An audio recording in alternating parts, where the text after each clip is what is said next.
Ah, Millie Bobby Brown, the face that launched 1,000 diss tracks. I mean, besides probably Drake at this point, who doesn't love her? Say Drake, I hate you like I'm young. From her breakout performance as Eleven in Stranger Things at just 12 years old, to her leading role as Enola Holmes, to...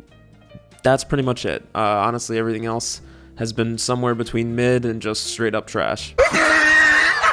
But hey, at age 21, she's a newlywed, unlike you who's still scraping the barrel of the Hinge cesspool, praying your life partner might just be one of those fish that doesn't come up to see the light very often. And she is a businesswoman too, you can't take that away from her. I mean, Florence by Mills fashion, Florence by Mills beauty, Florence by Mills coffee. I mean, you have to assume Florence by Mills tacos is coming next. But can someone explain to me what Millie Bobby Brown knows about coffee? And why is everything lavender? Like, everything is the same shade of lavender. Well, maybe I'll join the Flow fam and investigate this never-ending void of Millie Bobby Brown merchandise, but I'll do that in another video, because today we're focused on cinema. We're talking about Bobby Brown's primary business, her acting ability, or more specifically, her lack of acting ability.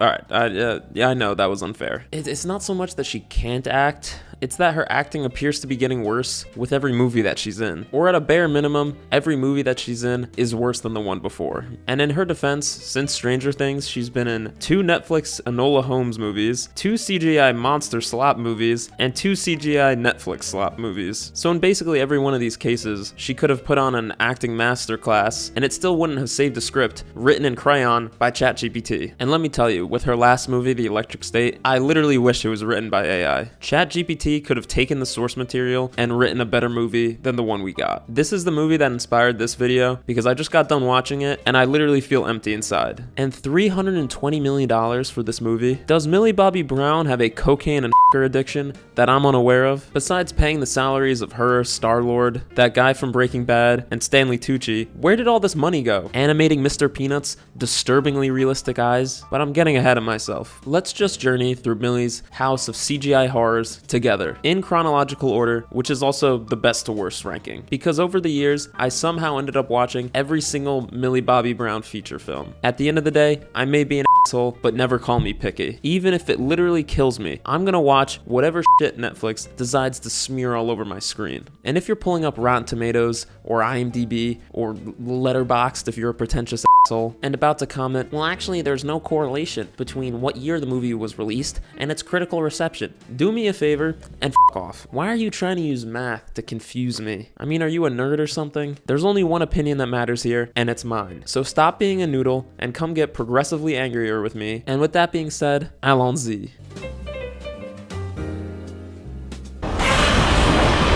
Oh yeah, now this is a movie. Giant CGI action, we got monsters, we got soldiers blowing shit up, Godzilla is destroying the entire city. Does that one have 3 heads? Did the worst city in America, Boston, just get destroyed on my television? I mean, the director really outdid himself. And oh yeah, that girl from Stranger Things is in this too. Huh, that's so weird. Not really sure why they did that. Didn't really need a child actor in my monster movie, but hey, whatever works. And now I know when I rewatch this on streaming, every time I see her face, I know that this is a part that doesn't matter, and I can just skip. Okay, here we go, an actual movie. Enola Holmes is the first Netflix Millie feature film, and it's the best. It's got heart, it's got spunk, and more importantly, it was released during a global pandemic. Yeah, once again, I think every piece of media from 2020 and 2021 needs to have an asterisk next to it because we were grading on a curve at that time. Literally from the Washington Post review of Enola Holmes. Enola Holmes offers brisk and exuberant escape from the heaviness of modern times. And honestly, can't argue with that review. Enola Holmes is in fact better than a global plague. But what's the movie actually about? Well, it's about Millie Bobby Holmes, who is the little sister of the famous detective Sherlock Holmes. And thank God for that, because Sherlock Holmes is Superman and I could look at that chiseled jawline all day. But that's neither here nor there. Millie is raised by her mom, Eudora, who is supposed to be a kind of crazy cat lady, who also moonlights as a militant feminist domestic terrorist. A woman with hobbies, we love to see it. Unfortunately, one day Eudora just gets up and abandons Millie to continue her jihad elsewhere, leaving her in the care of her other older brother, Mycroft Holmes, who is an asshole and worse, a Tory. Reform.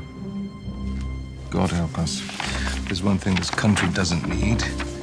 It's more uneducated voters. Yeah, that guy sucks. And he tries sending Millie to a finishing school, which is like the Black Widow school, except instead of teaching you how to kill the man at the end, you just be their servant forever. Obviously, Millie's not about that life, so she runs away from home and ends up getting wrapped up with this other kid, Lord Tewksbury. There's murders after Tewksbury, and after saving his life one time and low-key getting a crush on him, Millie rightly decides that a man with that many ops has too much baggage for her. Can't blame her there, and they go their separate ways. She screws around in London for a bit, trying to find her mom, gets bored, and decides to help Tewksbury avoid getting murdered after all. And it was about at this point that I had the same problem with this movie as I do with many Netflix feature films, which is that it just feels like a mini-series glued together. Like, this feels like a season of TV that's 10 episodes, 20 minutes long each, that just got glued together that I binged. We're just going around London, meeting new characters, finding clues, until we get to the finale where we find out that it was Tewksbury's grandmother who wanted to whack him all along.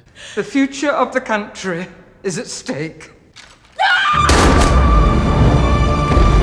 It's a bold strategy, Cotton. Let's see if it pays off for him. Millie's mom hits her with the use the force Luke. Grandma gets arrested. Sherlock takes Millie under his wing. Mom is back in the picture, and this movie is like a, I don't know, 7 out of 10. It's good. It's fine. Like, it's a good movie. It's a good movie. But 91% is crazy. And I will say, every time we see Euphoria or one of her friends, you just get the sense that there's a much more interesting movie going on in the background. Like, I'd much rather this movie be called Enola Holmes, and we get to see Millie's mom traversing the back routes of London, jumping out of bushes to shiv conservative politicians. But what we did get was a flawed but fun time. A lighthearted experience. It was good. Let's move on.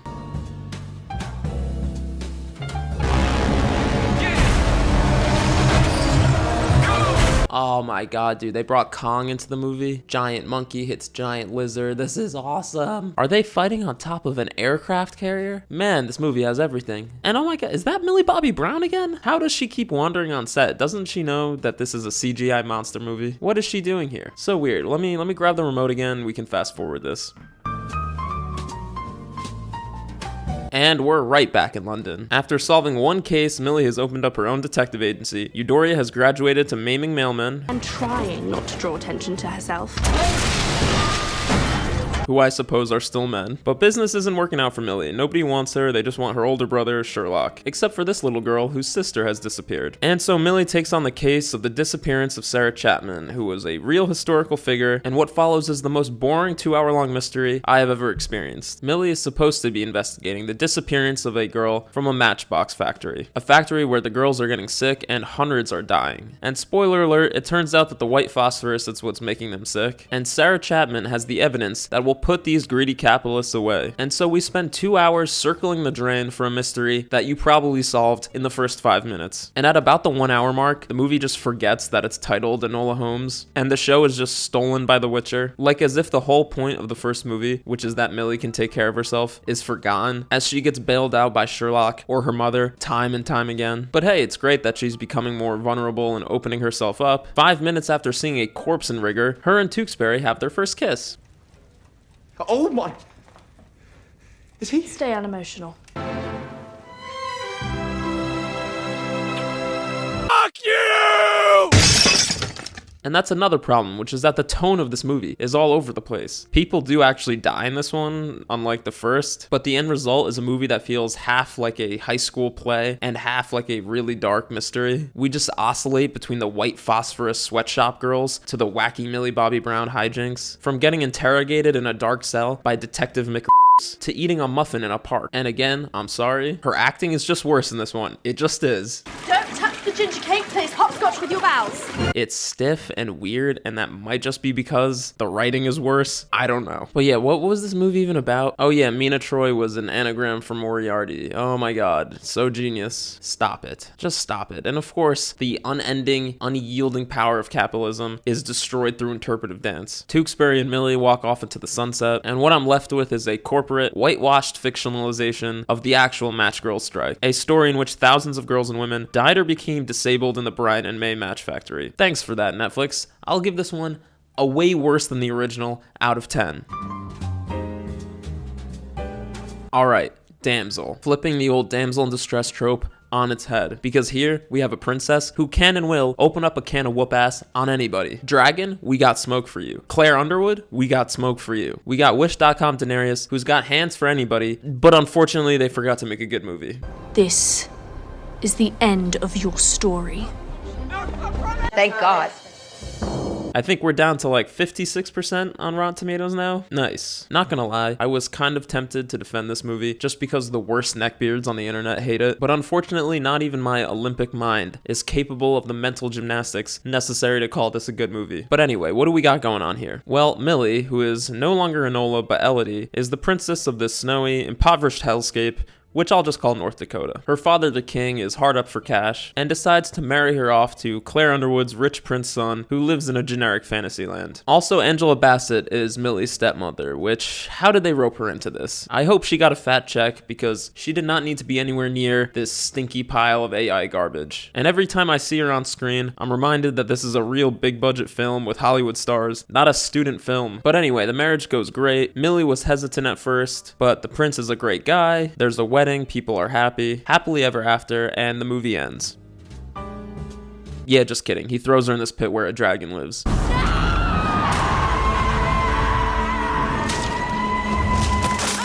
Because apparently, a couple hundred years ago, the king at the time murdered the dragon's babies, and so her get back is forcing the kingdom to continuously sacrifice the daughters of the king as the price of keeping the peace. But the royal family has found a fun loophole by basically bringing in random girls from other kingdoms, marrying them to their princes, so they technically become daughters of the bloodline of the king, and throw them in the dragon hole instead. But the dragon doesn't know this. She thinks she's been eating the actual daughters of the king for generations, and there's some bullshit about how joining cut hands confused the dragon. But I'm sorry, this was just so funny to me. Because at one point Millie starts tripping and having crazy visuals and sees all the princesses who have been sacrificed before her, and literally every one is of a different race. Like, the dragon still has eyes. Could she not be like, wait a minute, how are these people changing race every generation? Not a single one of these girls looks like the pasty white guy that killed my kids. I don't know, suspend your disbelief, I guess. Also, the dragon is voiced by Shohreh Aghdashloo, which again, please stop dragging talented actresses into this mess. But every time the dragon talks, I just hear Avasarala's voice from The Expanse, and it's kind of hilarious.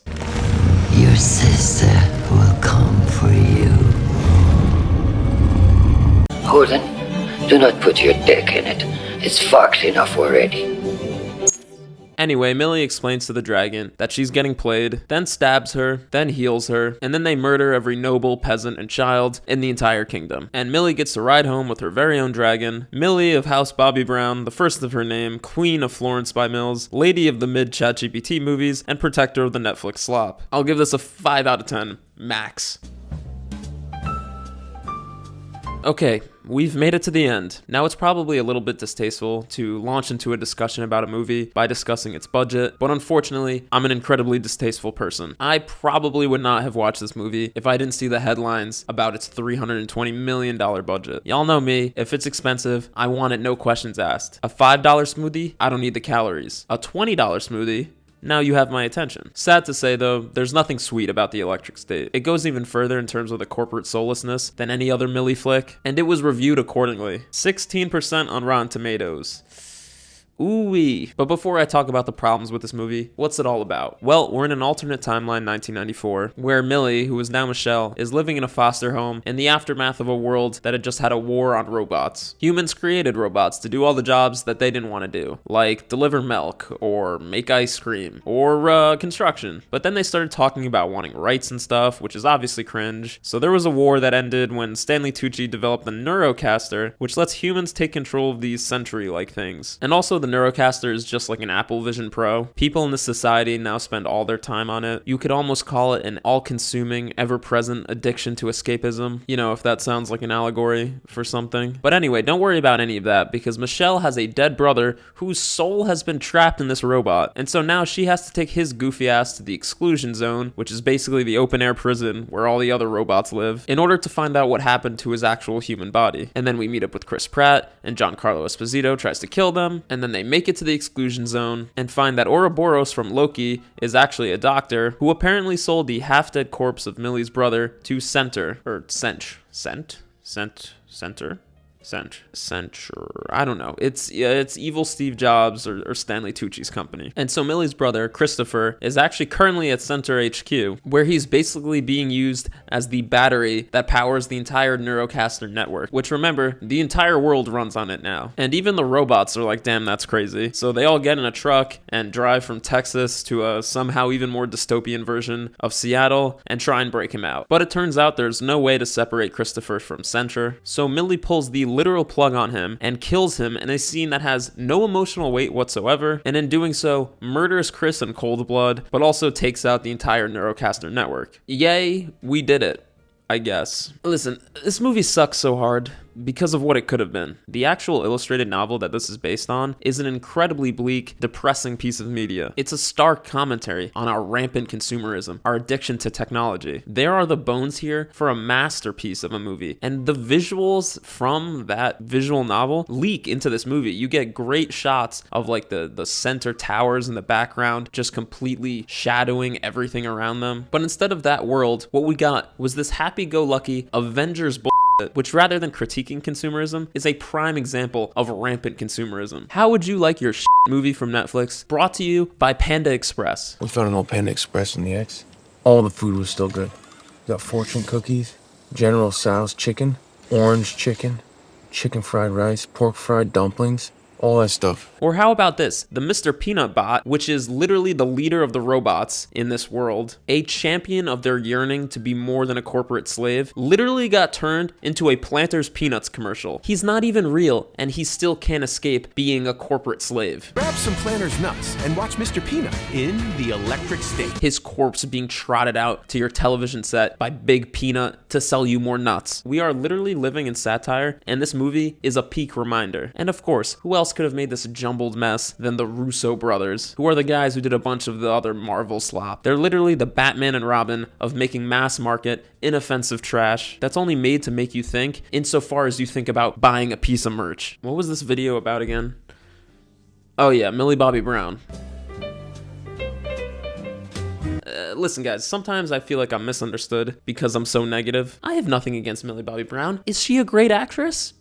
I don't think so. But literally, as this video has shown, she hasn't exactly been given a ton of opportunities to prove her talent. Someone needs to get her a script or a concept at a bare minimum that doesn't suck, and then maybe we'll see what she's got. Get A24 on the line. I mean, they're putting out a movie every 3 seconds at this point. But Netflix needs to be stopped, okay? And Millie Bobby Brown needs to stop saying yes to every dumpster truck full of cash that they pull up to her house. Enough is enough. My mind has been broken watching all these films. Have mercy, Millie Bobby Brown. Like, maybe this is what we should expect from an actress who, quote, doesn't like watching movies. But just because your brain is so rotted that you can't sit still for 2 hours doesn't mean you need to destroy all our brains either. I swear these movies nowadays are designed to be half watched. Like they're writing movies with the understanding that you're going to be scrolling TikTok while watching it. Because no one with a functioning frontal lobe could pay attention to this without rooting for Mr. Peanut to kill every human. So Millie Bobby Brown, we're all rooting for you, but please, if you put out another algorithm-friendly streaming slopfest, this is the energy we're bringing. Not like us. No. They not like us. No. They not like us.